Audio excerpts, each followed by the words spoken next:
Still going strongly in the closing minutes. Great one by Kevin McAllister! What a goal that is! Delivery's good, there's Hagan. Now McGrillen, he scored! It's Stokes on a hat-trick! Goal number 3 for Anthony Stokes! Ralston saw off Robertson and delivered! Sybil scores! That's the goal! That's the moment! Samuel off and running again. Is it going to be the hat-trick? You know it is. This is Falkirk Daft. Welcome to Falkirk Daft, your unofficial podcast dedicated to everything to do with the one and only Falkirk Football Club. I am your host, John McAnally, and I'll warn you right now, right? This episode is going to have an E right next to it, meaning this is going to be explicit, because I am still raging from Saturday, and a man that's probably going to join me in my anger is my co-host. It's Mr. Ross Wayne.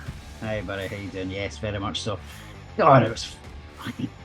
Honestly, Ross, I'm wearing a shirt and I've rolled up my sleeves. If you're watching the YouTube version there, you can see it. I've rolled up my sleeves and I'm ready to let loose, because I have been like a coiled spring since Saturday. I didn't go to staying all night. I just went straight down the road after the game. As soon as the final was on, stuck my headphones in, put some music on, out past the horses and the dogs, and the drones, and went to my car and got down the road, and I was just, Siobhan, my wife, was just like, "What's up with you?" I was like, "You get beat." Aye, no shit, Sherlock. Aye, so I was just sat in there fuming all night, just going, just the occasional "fuck, bastards," just sit and watch the Strictly Come Dance and swear at the occasional. I think that's maybe where I was able to sort of like desensitize a wee bit, go to the Stainrod thing, and obviously get a bit nostalgic for a couple of hours, thinking back to... I'd have been horrible company. Do you know what? See, when I look back at it, now I know why I didn't go, because you asked me, do you want to go to Stainrod night? And I was like, no, I'm okay. And this is the reason, now I remember, this is the reason I didn't go, because I knew if we got beat on Saturday, I'd be sitting there fuming, I'd be an absolute write-off, and I'd just be sitting there, like, growling all night, and I'd have been horrible company, and I was just like, So, proper raging on Saturday, and I'm glad we have this podcast, this forum, to let it go, as Elsa said, let it go, and this is what's going to happen today on Falkirk Daft. Anyway, sorry, you were at the Stainrod night. How was it, Ross? Simon was Simon. I thought it was great. I know there's been a lot of chat online about how it was organised and then Shira, which it was an awful venue, to be honest. But it's not really the place you have a sportsman's type of thing, it's obviously a really expensive bar in Shira. It's a lovely, lovely place in Shira, but it's not somewhere you really associate with like a sportsman dinner. I've any time that's like Bean Cross and Park Hotel and things like that. It could have been in a better place, if I'm being honest. Obviously, I know it wasn't the club who organised it. It was this Events 105 company. Do you think the club are missing a trick by not doing these type of things, because there's money being made there? There might be. There's maybe an opportunity. It comes down to resource, because these things they take a wee bit of organising. The format was fine. Like, normally when you go to these things, it's like a 3-course dinner and all the full dinner, which you could have done, right? It could have been like that. But this one was like a theatre-style seating, Q&A, but it was just all a bit rushed. Like, they were telling you to be there for such and such a time. And then didn't they start for like another hour and a half? They then had a bit of a half-arsed auction. What I mean by that was nothing was from Stainrod's career or from indeed the 90s. Anything he signed was like bought. Someone's went down to Sports Direct. Bought some Sandico footballs. There we go, and got a couple of Falkirk strips from the club shop. That kind of idea. Not even that. They were like fakey tops from the fakey Spall Beezer Homes one, from some Turkish website or something. And some of them went for silly money, if I'm being honest, but fair play. It always does at these things. People will have a drink in them and do it.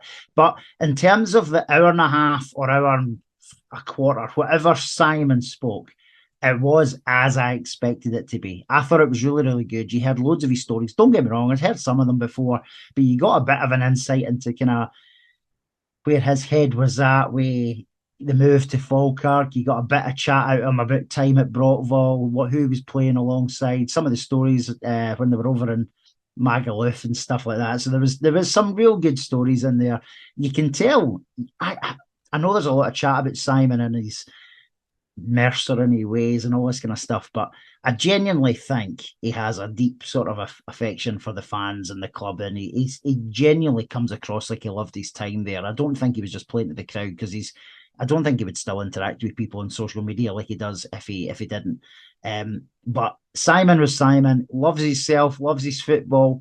The fans love him for that as well. So it was a good night, and I needed it after afternoon, to be honest. I needed it. Exactly. Well, we'll get into the game a bit. But first, we've got to talk about our sponsors this week on Falkirk Daft. We're bringing you the show to you from the Bairns Business Club, who have jumped on this week. Now, you're a member of this, Ross. I am. When did you join? You joined recently, didn't you? No, a couple of years ago. Might have been the COVID season, actually. I had been to a couple of events as a guest, a couple of sportsmen's lunches, and there were brilliant laughs. They have an annual hospitality day, which I was invited to maybe back in 2018 or 2019, and it's a real good laugh as well. Obviously, they've got another one coming up this weekend. So it's been a few years of attending, but cracking wee group.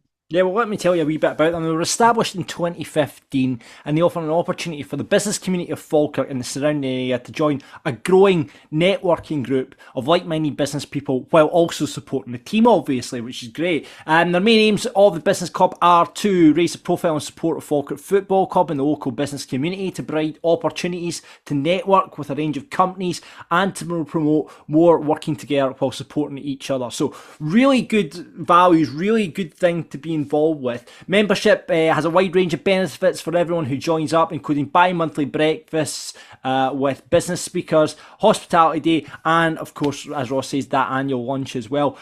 It's £150 to join. And there's also an option to have your website listed for a small additional fee of £50 a year.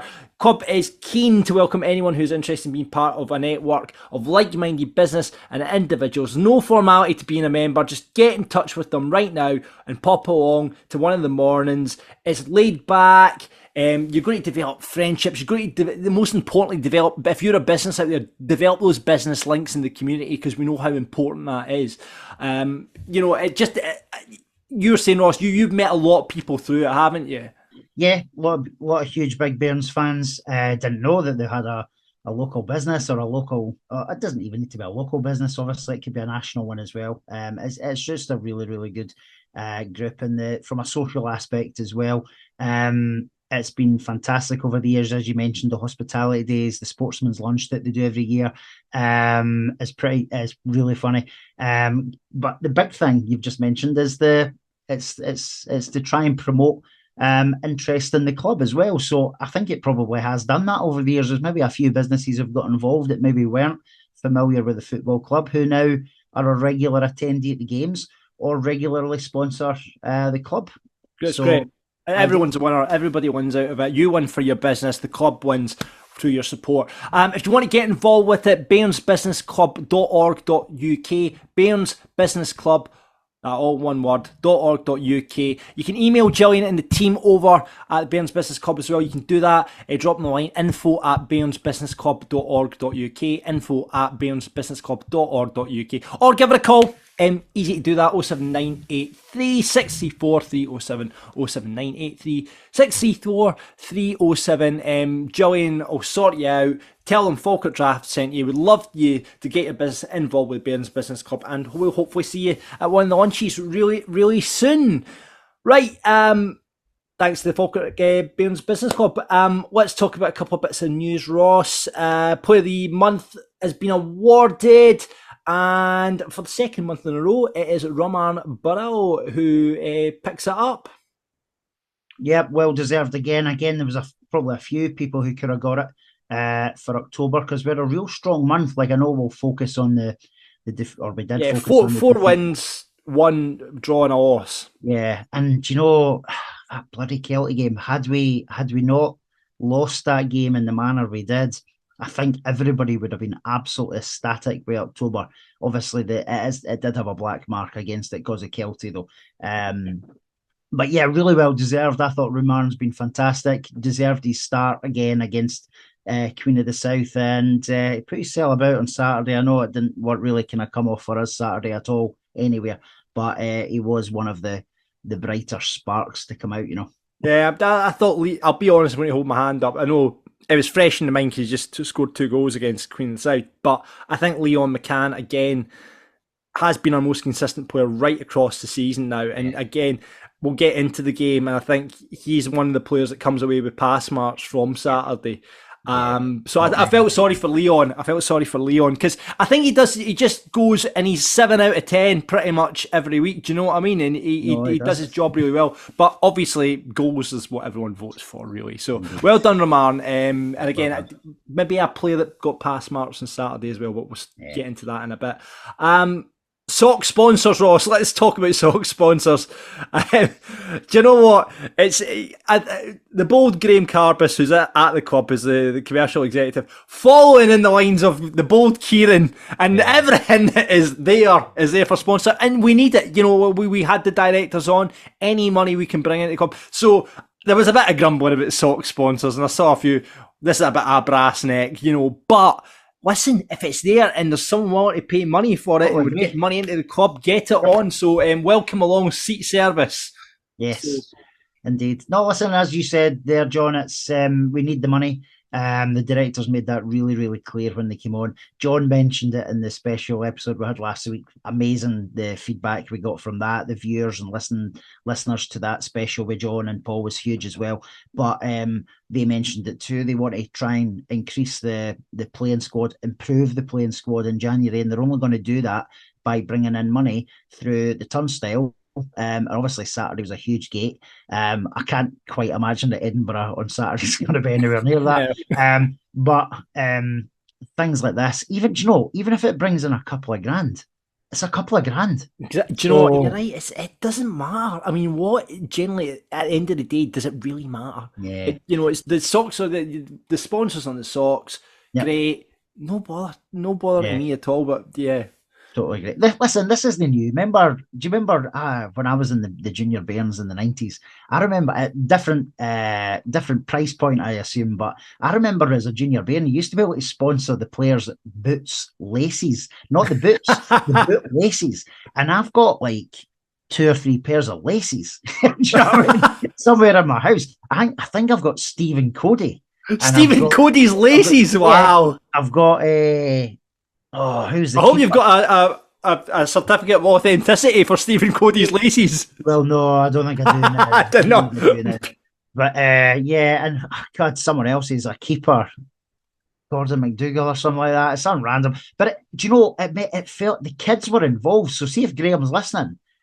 He's got his notepad out the new. He's got his notepad out, right? But see, genuinely though, see as a youngster at the age, like I would have only been about 18 or 19 at the time. No, but like you would have been 7 or 8. And do you know what? Seeing your name and you used to get your name in the programme as well. And it was like £2. And I'm not suggesting they charge £2, right? But see, as a token thing for the junior Bairns, you could even charge £20, £1 a game or whatever it is, right?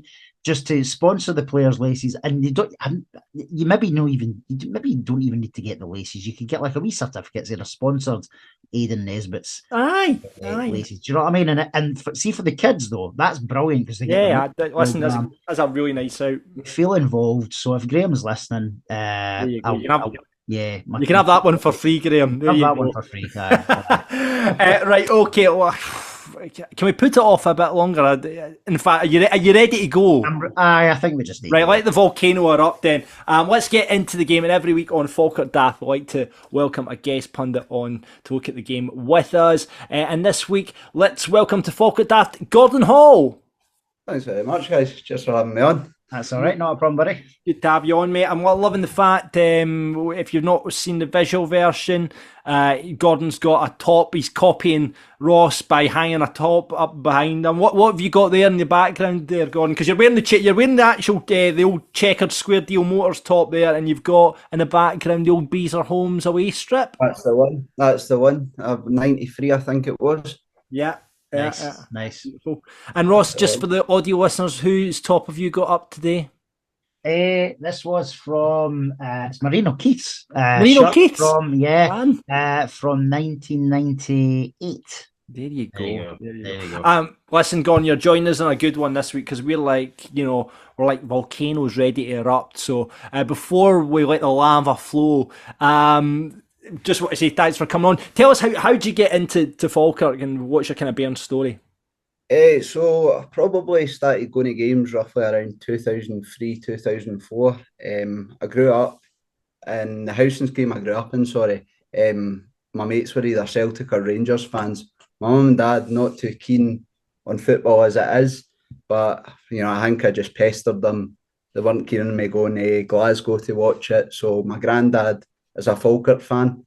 He didn't go for a wee while, but they kind of just asked him, "What can you take him?" And that was when Jason Lee, etc., was playing. Wow! You started at the Oakville View season then. Yeah, I think that was my first game.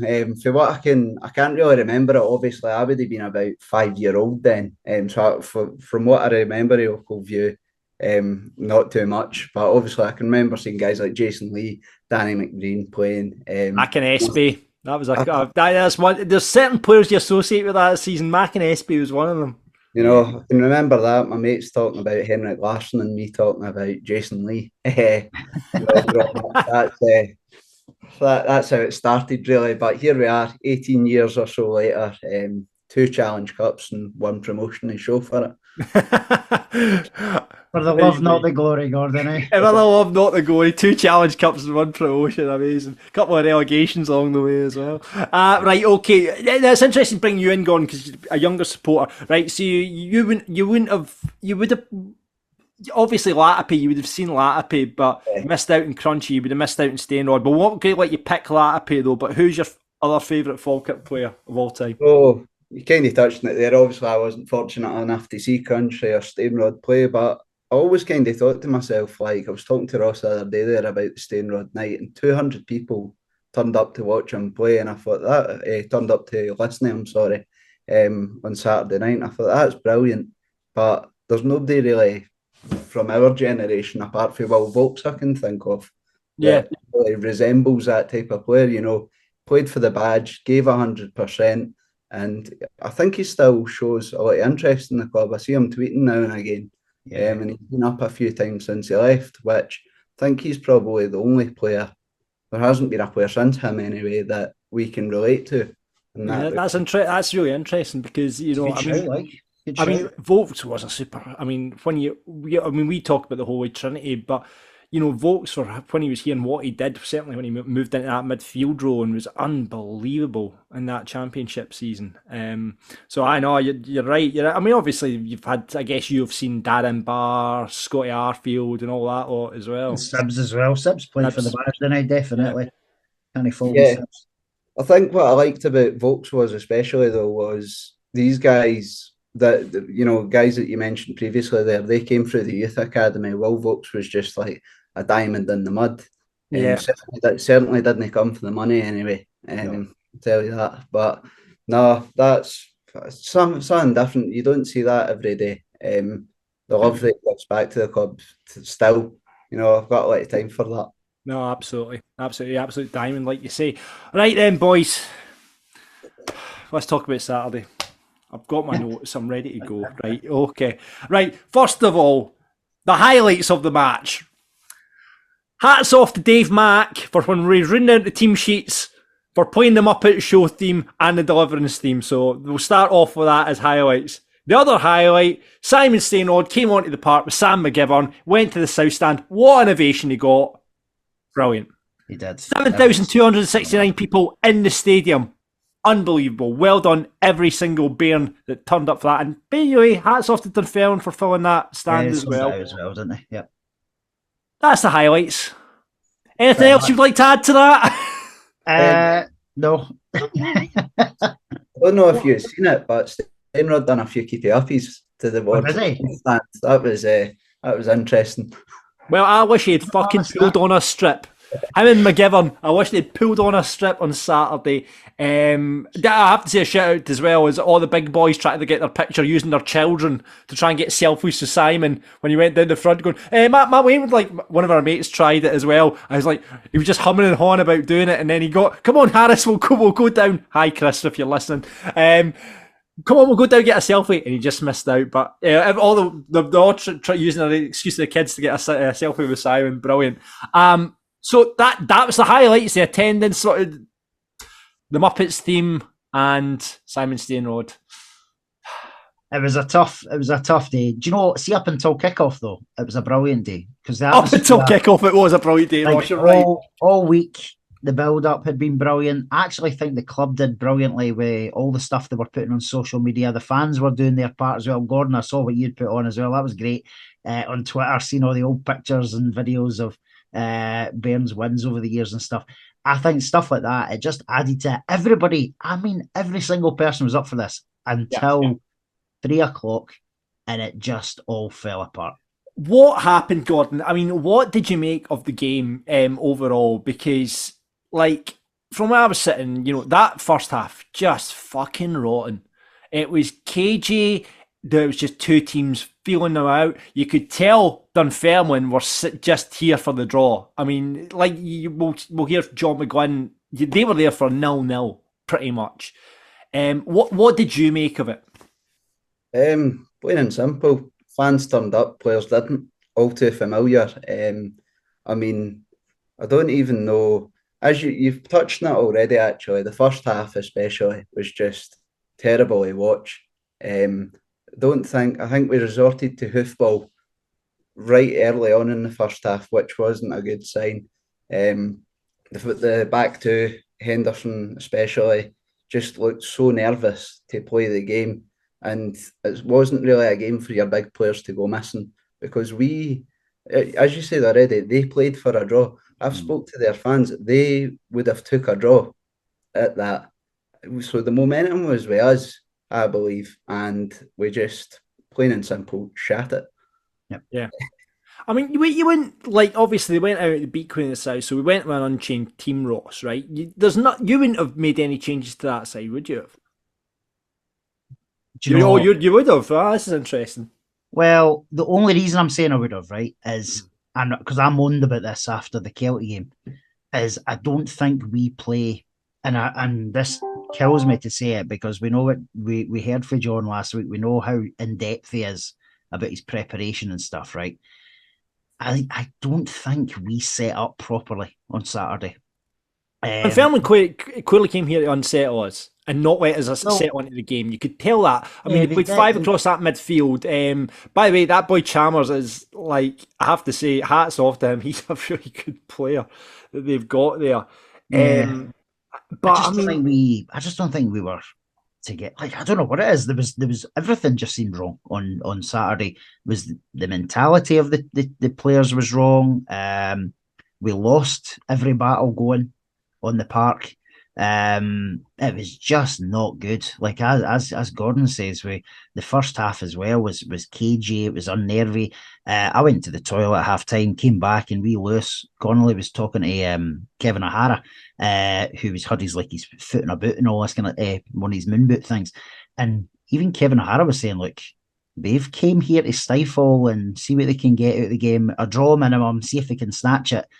That's what they did. And so obviously McPakes managed it very, very well, annoyingly, on Saturday. And it's worked. They've went away with the 3 points. We're 7 behind now, and it's early days, but it's a kick in the teeth. No, it does. I mean, you could see, again, we're in the stand, and we could see, and I'm sure John or McGuinn obviously saw as well, what they came to do. But how do you change that?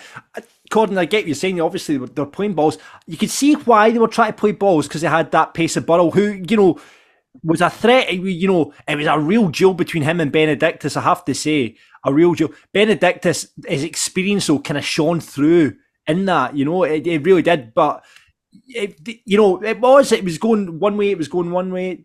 The next time it was going the other way, and but you could see why you could see what they were trying to do with Burrow up top, but again that just knocked us out our game, didn't it? I mean, and certainly in that first half, where the fuck was Aidan Nesbitt and Callum Morrison? They were at, like, in fact, and probably to the last 20 minutes, Aidan Nesbitt was nowhere. Callum, I mean, I'm amazed he stayed on the park because he was just not getting. I don't know if they just weren't feeding him the ball or he just wasn't coming short for it or what, but he was just not there at all on Saturday. I don't know what you guys made of that, because two big players for us, you know, and they're both didn't really step up. Surprisingly enough, I think I can't remember us actually making that goalkeeper do anything. No. At all until I think at the end, and that was about it, where he had to go down low to his right. I think it was McGuffey that hit that shot, and funny enough, I've been sort of wanting McGuffey to have a wee break for the team and maybe put Guy Kennedy in for it, but I don't really, I don't know how you can set up that way for such a big occasion, personally. No, Gordon, I agree. I think we're just out of sorts for the off, and it was so obvious. Like, even after 10-15 minutes, we were all kind of turning to each other, and I'm sure you were doing the same in the south stand, but you're sitting talking to each other going, like, what the hell are we doing here today? There was nothing. Like, there was no movement, there was no pace, there was no energy. It was so lackluster. It was unbelievable, and none of them looked up for it. And I don't know.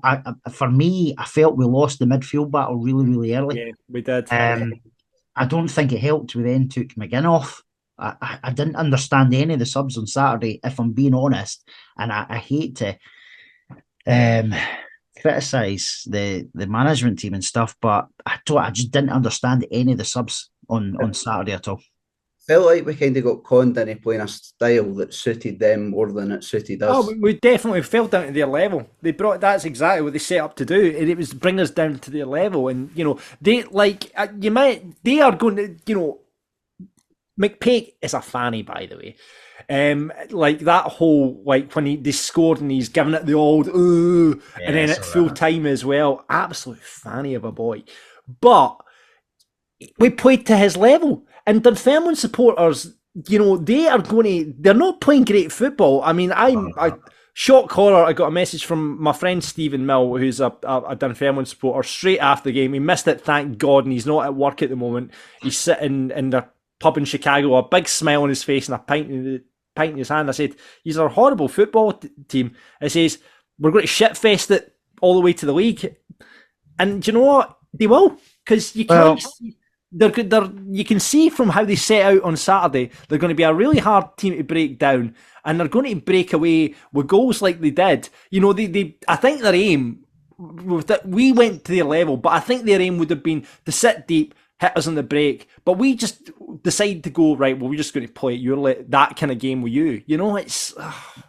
John, I think they are going to shitfest it, and I'm not saying they're going to shitfest to win the league, because I think it is early doors, right? I know it's 7 points and stuff.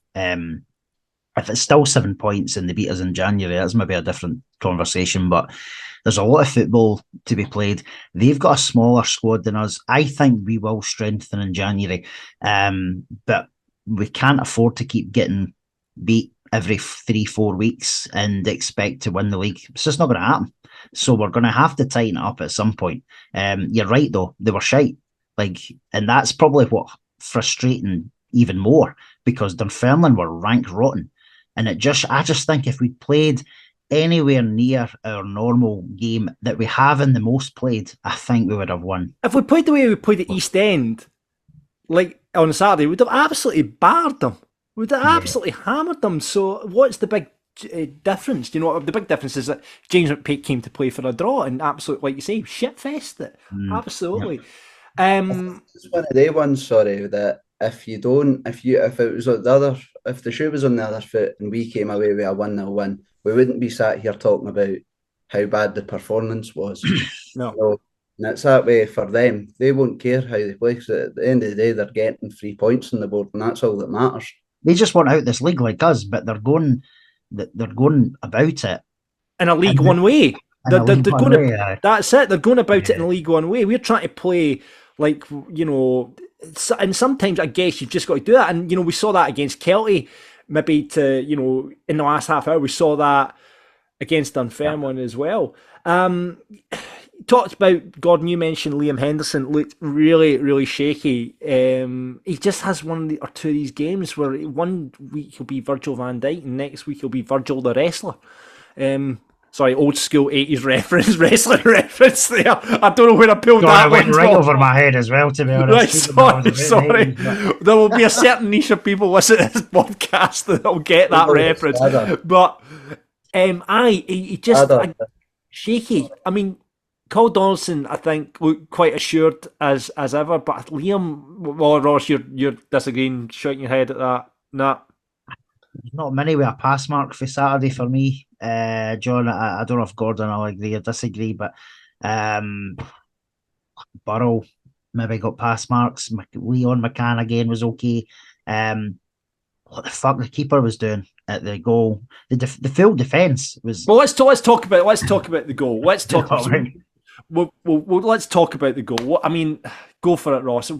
Talk us through the goal? I don't know where to start with the goal because. Was it? I mean, from our angle, was it a corner? By the way, I've not watched the highlights back because I can't. Was it a corner? Because I was shouting. How is that a corner? Do you know? I've not watched it back either. I can't bring myself. The only thing I've seen is obviously because the goal's been getting shared quite a bit on social media between the SPFL and Dunfermline, I suppose. But I don't know, so I would need to watch that part back. But the defence was all over the place at the goal. The keeper, in my opinion, should be coming out for a ball that's hitting the 3 yard mark. How he didn't even come, and he has been coming. He's been coming and he's been punching, he's been catching. So I've no idea why he didn't there. The defence was nowhere near the player in question, though. So it's not just on the keeper, but it's just a calamity of fuck ups that's led to that goal. What do you think, Gordon? Or am I scapegoating? I don't know. Nah, I'm still not sure who was meant to be marking him. Stephen McGinn's at the back post. I get he can't leave the back post, but that's Dunfermline's striker that's been left unmarked for a corner. Yeah. I don't understand it myself.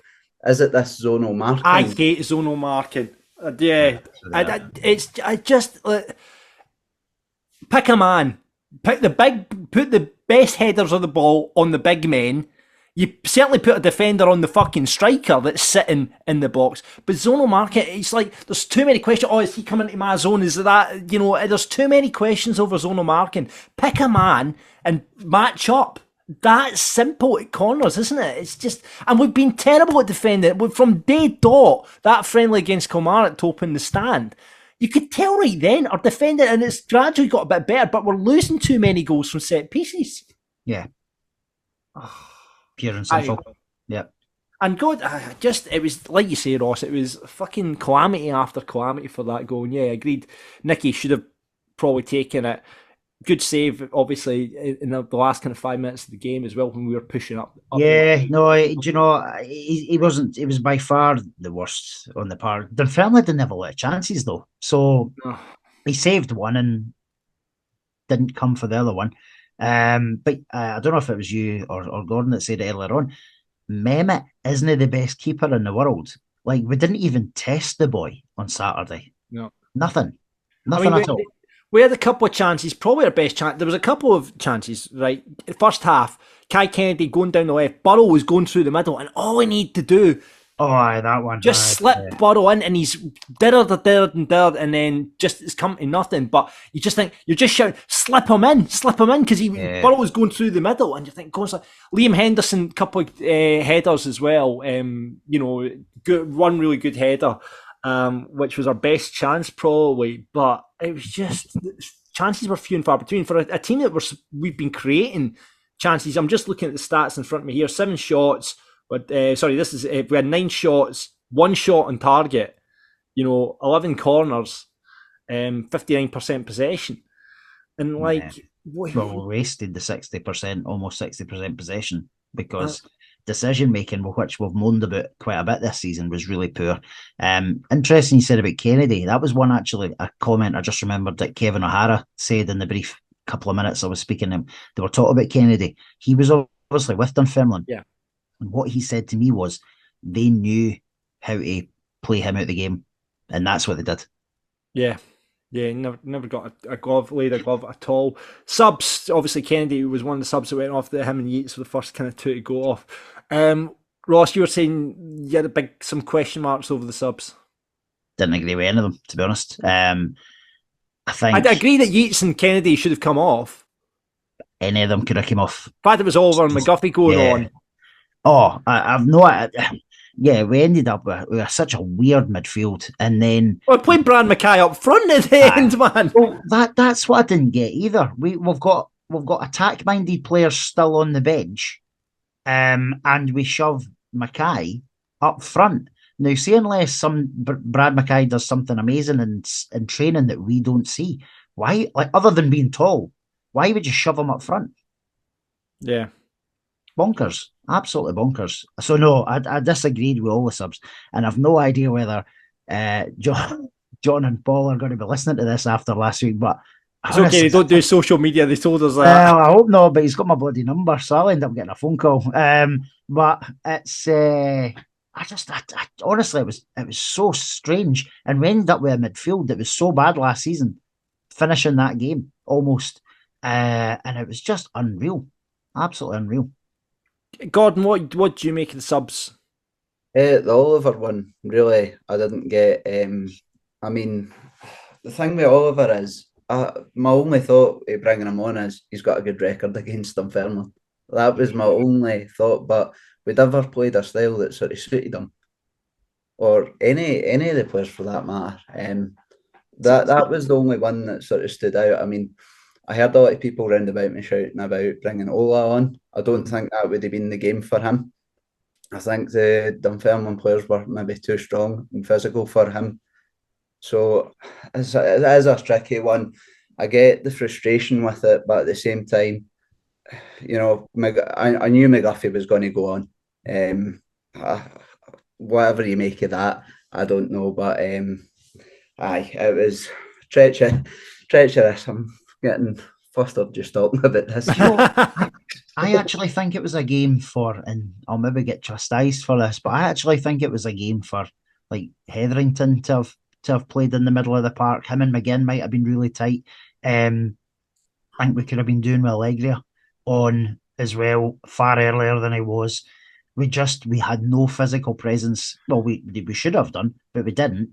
They were just lost that full, and we lost every single battle. I can't think of a player who, maybe Donaldson, who actually he did fairly well at commanding his area, but everybody else just lost so many individual battles on Saturday. It was unreal. Yeah, I mean, by the way, I'm shout out to Dunfermline number 3, Edwards, who just kept falling down. Oh my God, he's shite, wasn't he? Honestly, absolute shit. House from them as well. Just kept falling down. Benedictus pulling up with cramp and all that sort of. I mean, fair play, game management, well played, but so frustrating. Absolutely frustrating. Do you know what was interesting there, though, guys? See when the 3 or 4 times their players went down. Obviously, we're quite near the dugouts, and McPake was shouting to them to get the hell up.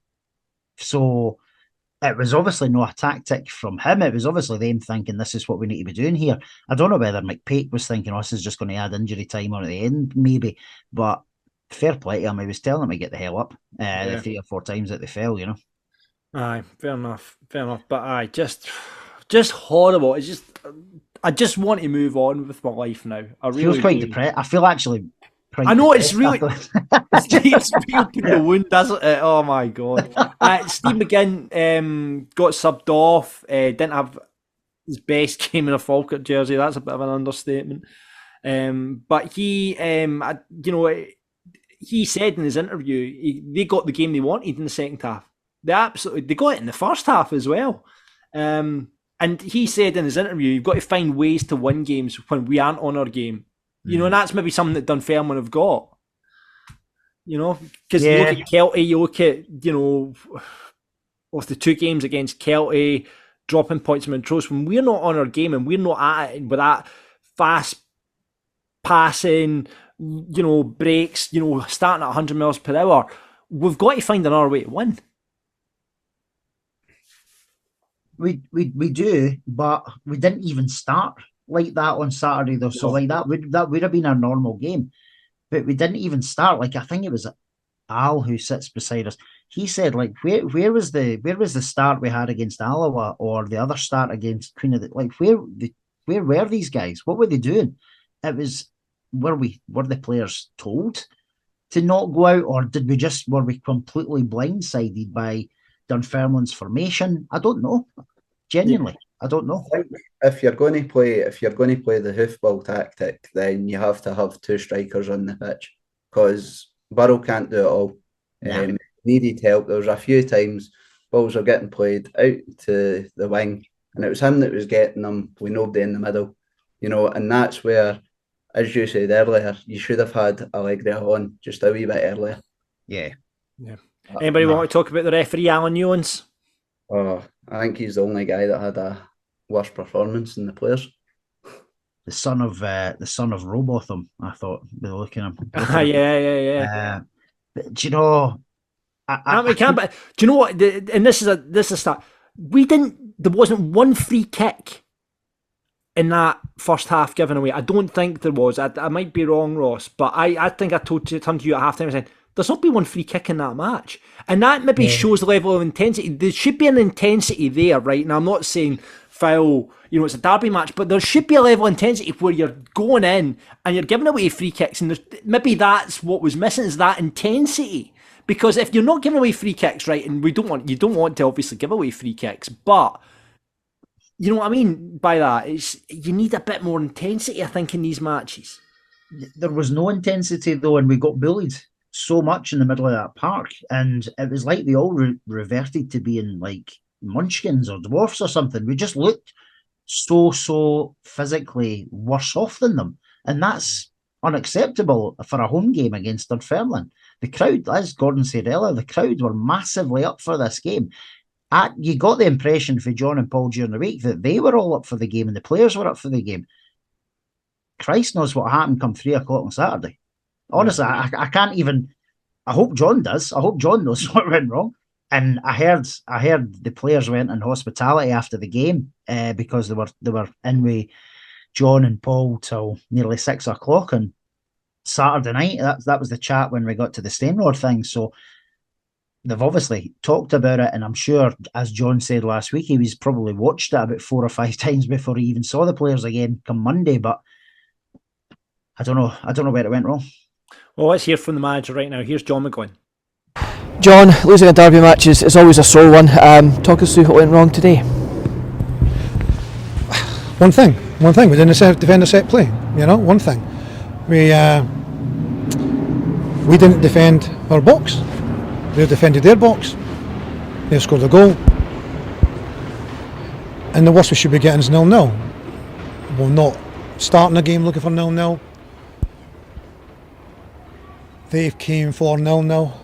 They've sat back off the game deep, which is fine. There's tactics, and that's it. It was a game of chess, which didn't make it a great game for the fans, because it wasn't really end to end. I didn't think it was particularly end to end. You need to be patient. You need to pass the ball. You need to try and get around them. We kind of got around them on a couple of occasions in the first half and got some crosses in. Never really took real advantage of it. But that was the type of game it was. It was more of a chess game, really. Looking for us to give the ball away, for them to hit us on the counter attack, which didn't really materialise very much, to be honest with you. So, the corner count's 11-3 for us. Tells you everything. We've lost a goal for 3 corner kicks that we had to defend against. Poor. And if we're wanting to give ourselves a chance to win a league, then you can't defend a simple corner kick. There's nothing rocket science about it at all. And that was the complete difference between the two teams. They didn't do an awful lot. They didn't carve us open. They didn't, Nicky's. The only time he's had to make a save was near the end when we were pushing and throwing bodies forward, and he's had to save on with his feet. And Hayes not had an awful lot to do. As I say, they've defended deep. It's up to us to break them down. Unfortunately, on the day we didn't produce enough quality to break them down. A little bit slow, but you have to understand that when they're sitting deep, there's no an awful lot of space. You have to try and play around them and through them if you possibly can. We found it difficult to play through them, and you had to go kind of like right round them. And even that, at times, when we did do that, sometimes our quality ball wasn't great, and then other times, as I say, they've defended their box better than we did. We only did defend, as I say, 3 corner kicks. And even at that, one of them in the first half, they managed to get a header, it went over. So we've managed to get, I don't know, not on the end of too many corner kicks in their box. And I know that sounds very simple, but that for me is, the facts. It's facts. We didn't defend that corner kick. I mean, the worst we should be getting is 0-0. With no damage done, it's not what we wanted, it's not what we set out to do. But every game's different, and we always said after we need to do it. What we do, we need to do it a little bit quicker, a little bit more incisive, move the ball a bit quicker, and try to penetrate. But if you lose a goal so cheaply, then you're going to try and chase to get it back, and then we've gambled in the last 20 minutes. A bit more direct and trying to get it back, and we certainly put them under pressure. Just couldn't come up with a goal to potentially turn the game, because you get a goal back and there's still enough time to go. You can win the game, but let's see, we didn't produce enough quality to win the game. So there you have it. Thoughts?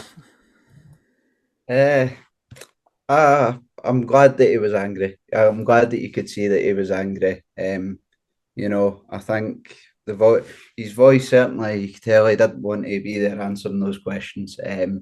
And in a weird way, I'm glad to see that, because it shows he cares. He touched on the corner count, though, which I found interesting.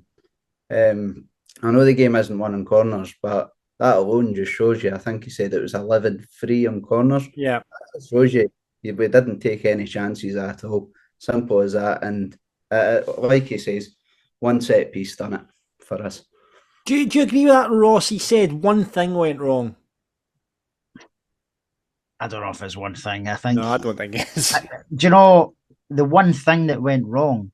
Whatever it was, the one thing, it happened from the off, and then it just spiraled. That one thing happened a lot of times. Yeah. I agree with Gordon. I think it's good to see him pissed off, and he is pissed off. You can tell. It did go wrong. I disagree about the 0-0 thing. They've scored their chance. So, and I know they didn't play well, but they took their half chance. Yeah, we maybe gifted them at a wee bit, but they took it. We created almost nothing on Saturday, and it was a half-assed shot for McGuffey in the last minute to give us a shot on target. It's just not good enough on Saturday, and I don't want to, see if this was any other team, we just didn't seem up for it, and that's disgraceful. For that crowd, for that game, the occasion. John said it himself during the week. Don't play the occasion, play the normal game. We didn't do that. We did neither in the end. Yeah. Right. Let's get the view from the supporters then, Ross. Colin kicks us off, says, yesterday was fucking horseshit. See, this has definitely got an E next to it this week. There's no getting around it. Sorry for all those viewers under 18 this week. Yesterday was fucking hot shit. Morrison, Kennedy, McGuffey, why? 4-4-2, 3-5-2, we need to play 2 strikers. Do you think when Allegri went up front, I would like to see us play a 3-5-2, but I don't know if we've got the personnel to play that. I think if you had Williamson, you could potentially do a 3-5-2, but we've got no one in the right to play that system. You can maybe play a 4-4-2, but then does that stop Leon McCann getting forward, who's potentially one of our best deliverers of the ball? Probably would. It would probably stop him. Yeah, we probably need a fit, competent, natural right back before he maybe looks at that. But I think John's he knows his system. I don't think he's going to change it. No. To be honest, but you're right. We lumped it up there. We're firing balls at Allegria, and as much as he's got a bit of a frame about him, like he's not tall. So why we were firing long balls at him? He's better with his back to goal, ball into his feet. That's where Allegria really shined, you know.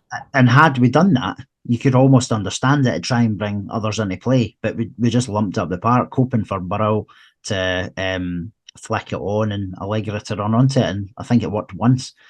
Wee Div says they sat in, played for a draw, happy to try and sneak a goal if it came their way. They did it perfectly. We're a better team, in my opinion, than them. I agree as that as well. It is worrying though that we never looked like breaking down a team that were organised and sat in deep. Only McCann gets pass marks from me. That's the worry though. The other teams will see how Dunfermline set up against us and they'll replicate that, you know. It's a really big worry. Paul says brutal standard from both teams. Not sure you can actually call that football. Well, Baz says should have been 2 up front for the start. Too slow paced again. Burrow done well, but we play so much better with 2. Morrison missing, but nothing went up the right hand side. To be fair, it's very true. I mean, because we've got Brad Mackay filling in that kind of unnatural right back role for him. They're tending to look at McCann on the other side and going down the left. You know, so it's an imbalance. I mean, that's really important in a football. So you've got to have that balance, and I guess with this right back problem we've got, that's going to happen.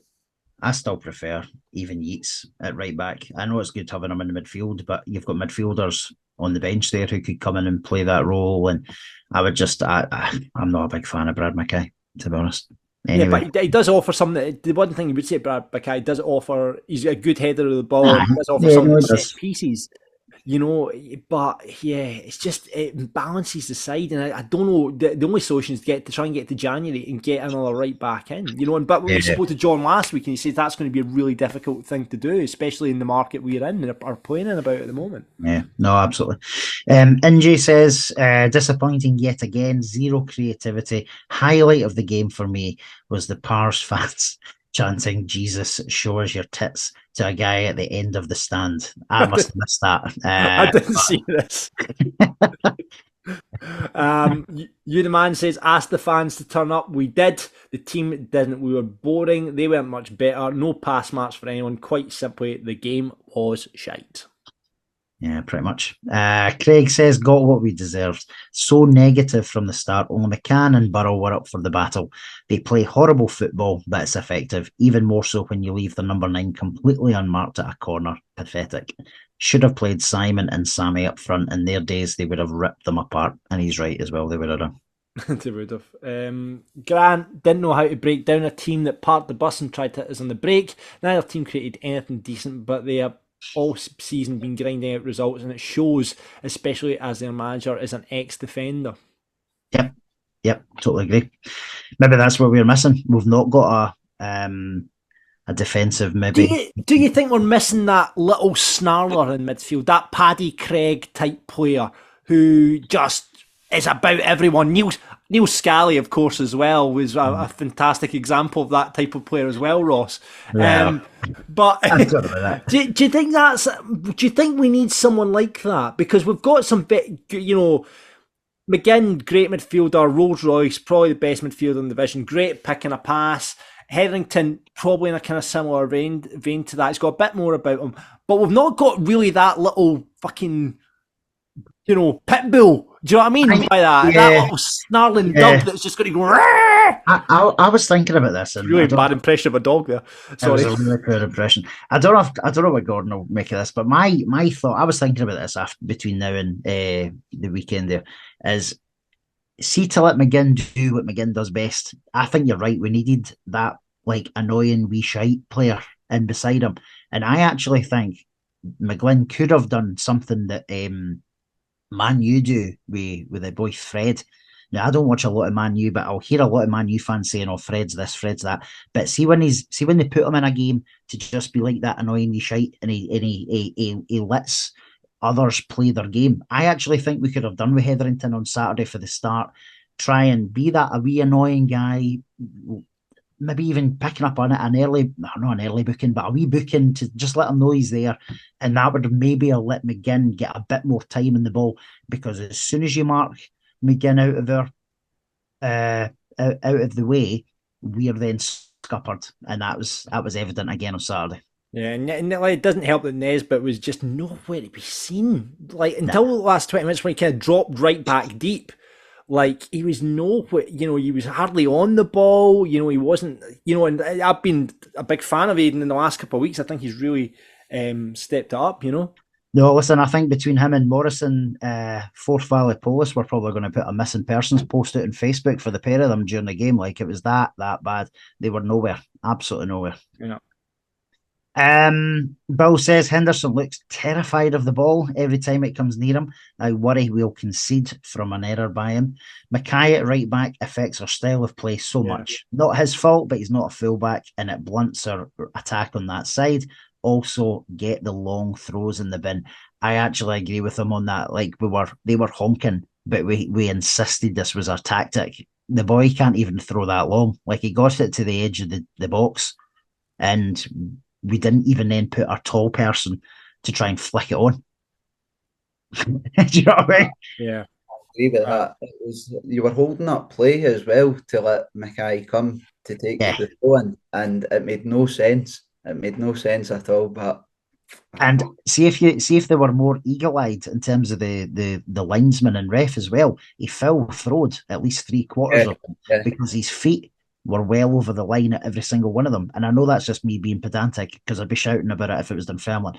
But he didn't even take them well. So I agree with Bill. Get that in the bin. Yeah.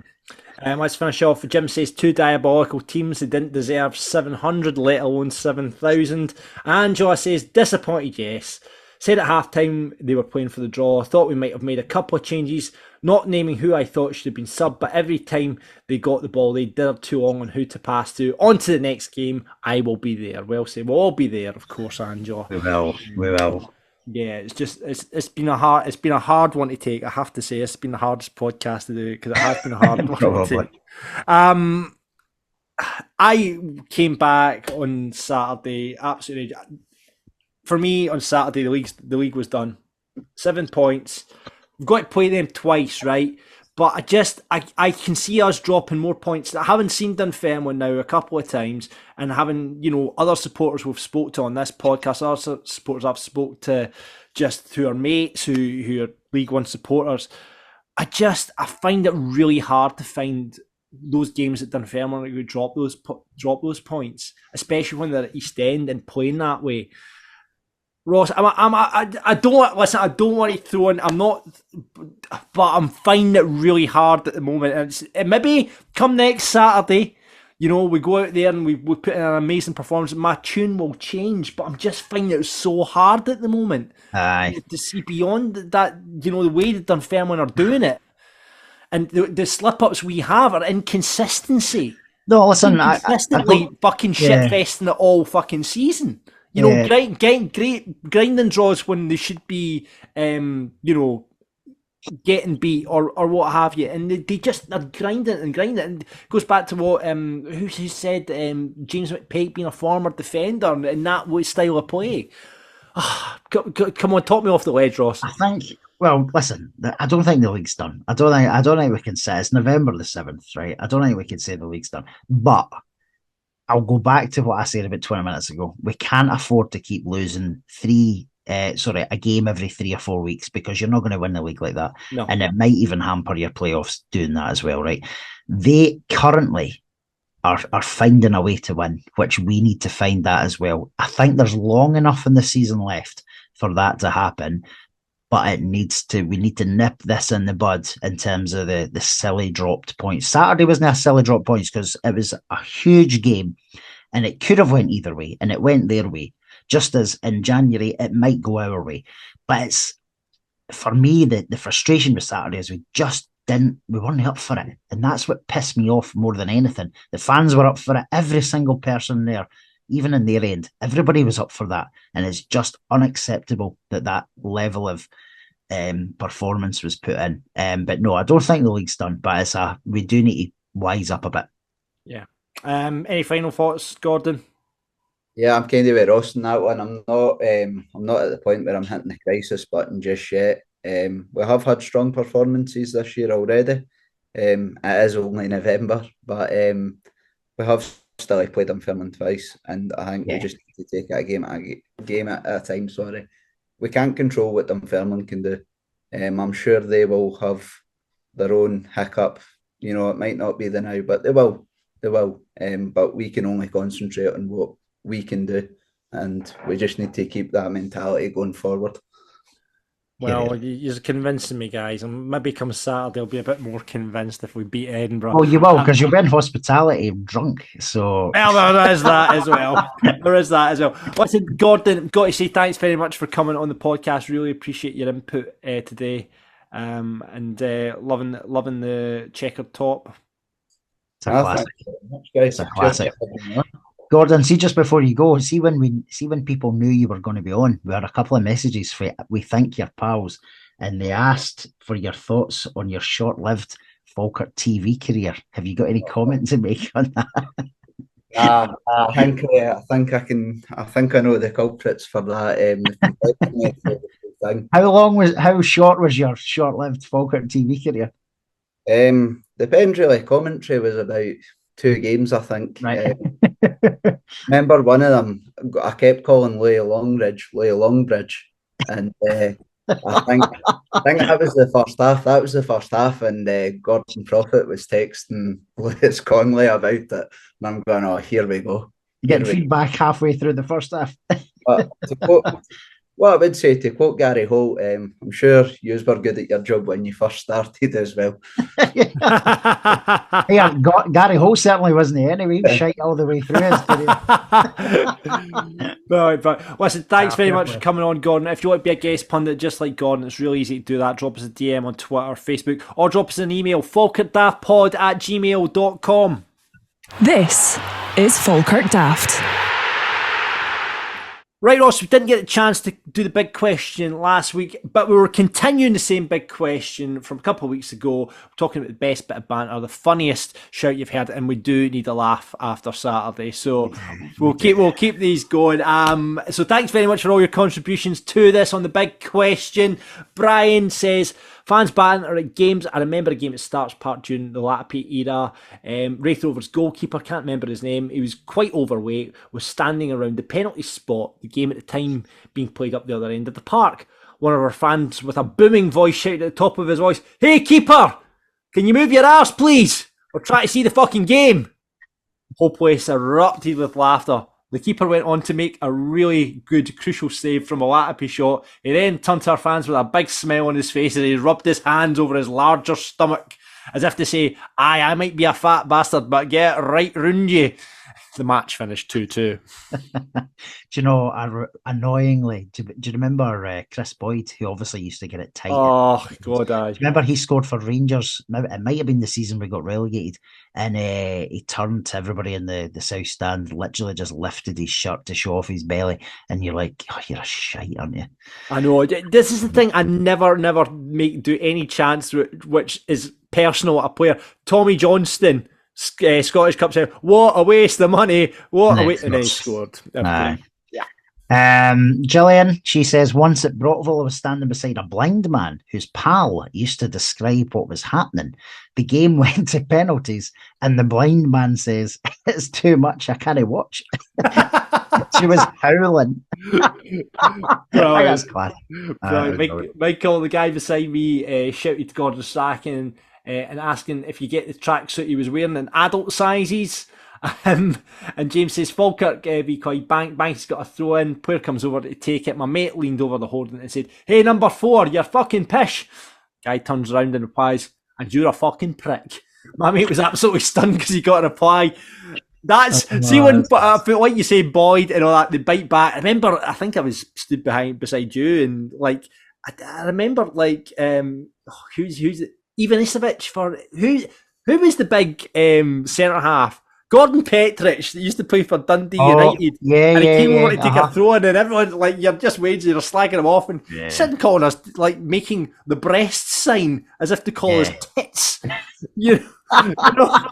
So when players bite back, that's another of our questions for another day. When players bite back at you. Oh, that's a good one to ask, John. Because obviously, yeah, as you know, when we used to sit behind the goals, I used to love none better than abusing the Goalkeeper. opposition goalkeeper. So, and it was always good when they bit back a wee bit. You did want that because it kept you going. Anne says years ago at Brockville, the film Elephant Man had just been released. Someone shouted to Davy Dodds, who was obviously not blessed in the looks department, "Did your trunk get stuck in the grass?" Very harsh, but really funny at the time. He wasn't great looking, big Davy Dodds from memory. No. Ibrox. Graham, a few seasons ago, it might have been the season where spared relegation because Verdry were going bust. It was at Somerset Park with my mate and his then girlfriend, now wife. We were standing on the terracing at the far side and there were a group of young school kids in the main stand chatting air, super air repeatedly. This riled my mate so much he shouted, "Why don't you just fuck off back to your orphanage?" Harsh. Cue myself and my partner walking away from him. It still gets brought up to this day.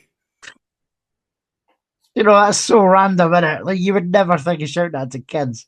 What? Just abusing kids as well. Back to the orphanage. Brilliant. Aye, brilliant shout from Graham there. And no wonder he left his pals after that, the orphanage shout. But I appreciate that. I've got to say a shout out as well to Jamie, who is our Bairn abroad, Ross. He stays in Gonzales, Texas. Just started listening to the podcast. Former Elliot's boy. Gets over now and again. Sounds the ideal life. He gets up at 9 o'clock, has a couple of beers, and watches the Falkirk games out there in Texas. Well, to be fair, I bet he was in Elliot's at 9 a.m. most Saturdays anyway.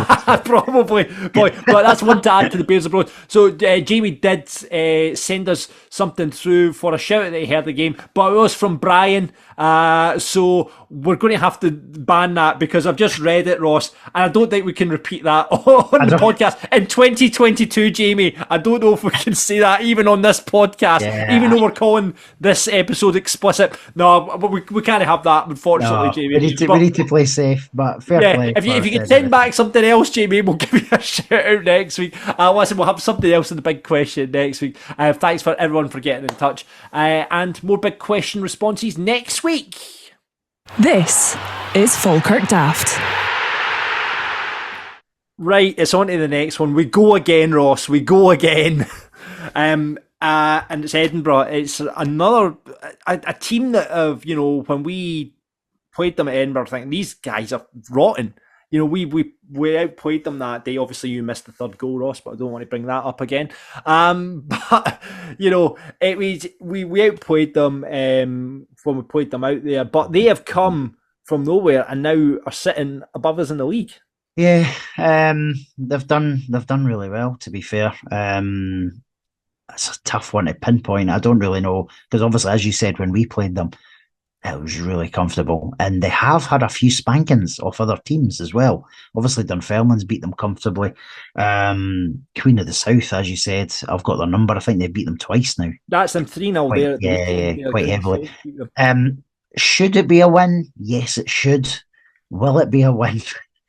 I hope so. Well, I tell you what, if they'd won on Saturday, they would have been 4 points clear of us if they'd won on Saturday. Absolutely. Now we get the chance to go above them in the league and take second, and then hopefully from that point we just keep there and we stay in second. But they've got the same records as in the last 5: 2 losses, a draw and a win. Not great reading for Falkirk Sports or Edinburgh are obviously on the same kind of run as it's. I've got a terrible statistic for you here though, Ross, and someone brought this up the other day there. Yep. Do you know in a year and a half we have not beat a team above us for a year and a half? Right, that is a horrible statistic. It was my brother David. He went and confirmed us because we were talking about it because someone had told him we hadn't done it in 3 years, and I said that's a lot of shite.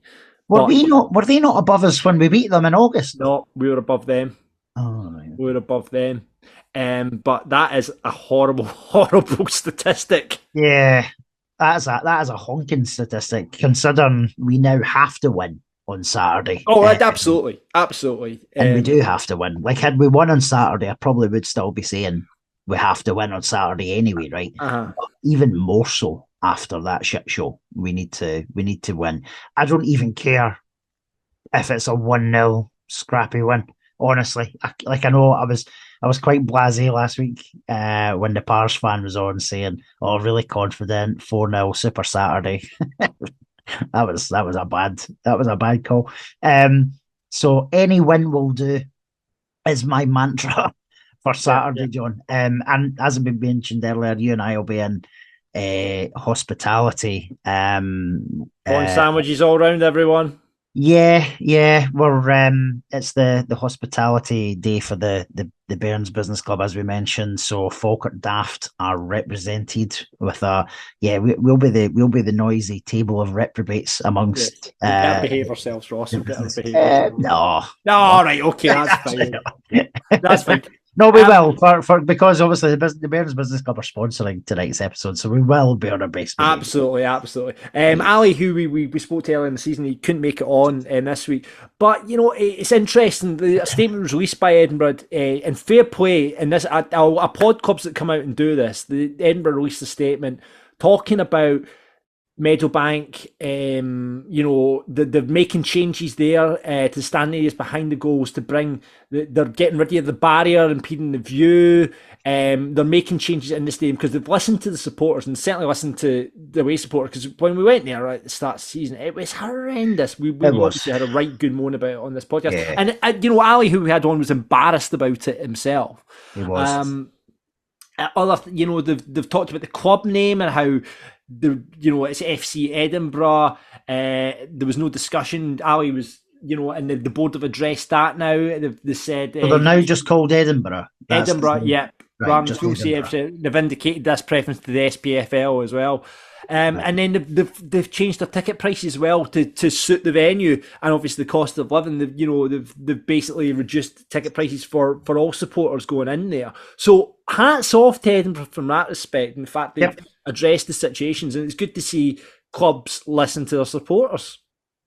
No, listen, absolutely.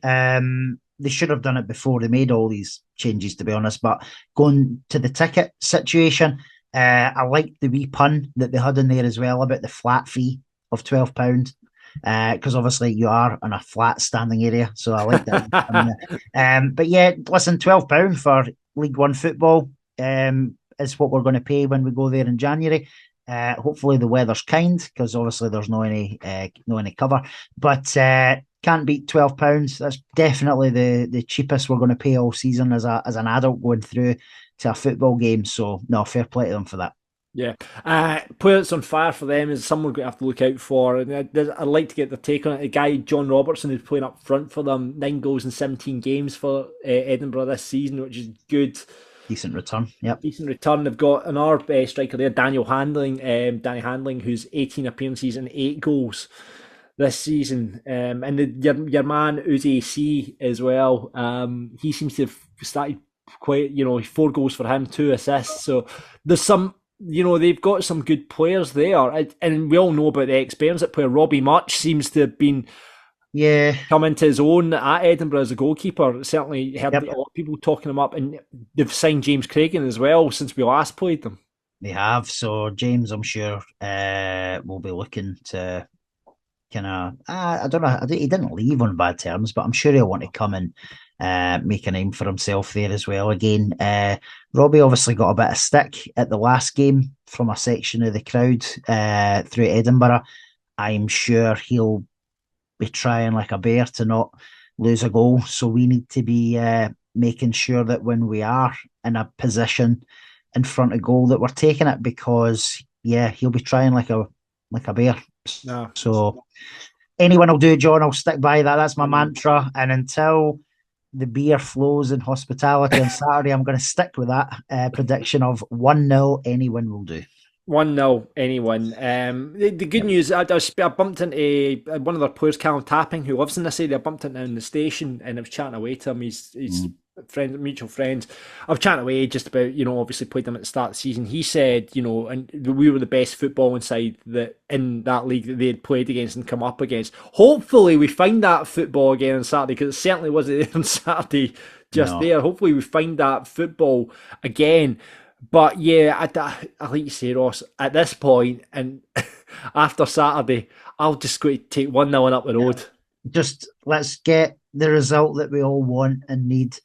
We've then, after that, I think we play Clyde through there. So again, we'd be looking for 3 points. So, and then there might be a Scottish Cup break, I think, after that. So it'd be good to get 2 wins before the Scottish Cup break, and then try and get ourselves to January. And as John McGlynn said on the special episode we did last week, January might not be too fruitful for us. He's hopeful of getting some money, but as we know, it's rare to get deals done in the first couple of days in January. Sometimes you are having to wait until lastminute.com into January window as well, so we might just need to be patient. Well, fingers crossed against Edinburgh this Saturday. Indeed. So that's it for Falkirk Daft this week. Thank you very much for listening to this explicit episode. In fact, I think we'll call that that'll be the title this week, Ross. Explicit. And we've got to say thank you very much to the Falkirk, the Bairns Business Club. Remember, if you want to join up, it's the chance to meet like-minded people, local businesses, opportunity to network with a range of companies across the area, and also supporting the club. They have the benefits. You'll get bi-monthly breakfast, business speakers, hospitality, and the annual lunch. It's only 150 quid to join for the year. You get your website listed on their page as well. It's a laid-back place to meet like-minded people, Falkirk supporters who are in business, and you can get signed up. You can get all the info at bairnsbusinessclub.org.uk. That's bairnsbusinessclub.org.uk. Gillian will sort you out all the details, her number, the email that you need to drop Gillian. It's all up there, bairnsbusinessclub.org.uk. And thank you so much for sponsoring this week's edition of Falkirk Daft. Right, on to Edinburgh, Ross. Beer's got to be flowing on Saturday because we need it after last week, and fingers crossed a win for the Bairns. Has to be, buddy. Has to be a win. Yeah, remember, you can get us on all the usual platforms, Twitter, Facebook and Instagram at Falkirk Daft. Please rate, review. I've not actually checked the review section to see if any former ex-players have reviewed us recently. But yeah, please, it helps with the algorithm, as they say. If you give us a review on Apple, Spotify, wherever you get your podcasts. Subscribe on YouTube to see our faces and Marino Keith's long sleeved top from back in the day, which Ross is showing on his video today. And if you want to sponsor the show, we'd love to have you on board, like we have had, likes of Arbuckle Construction, Citrus Business Solutions, Forth Valley Dental, and of course today the Bairns Business Club. So please get involved. We'd love to have you on board. falkirkdaftpod@gmail.com, falkirkdaftpod@gmail.com if you want to drop us a wee message about that. Right, I've got it off my chest now. Good. I'm feeling okay. I'm still going to have to get convinced about the league thing come Saturday. You're going to have to get a few drinks in me and convince me, Ross. But look forward to the next game as ever. And as usual, Ross, expect the unexpected, buddy.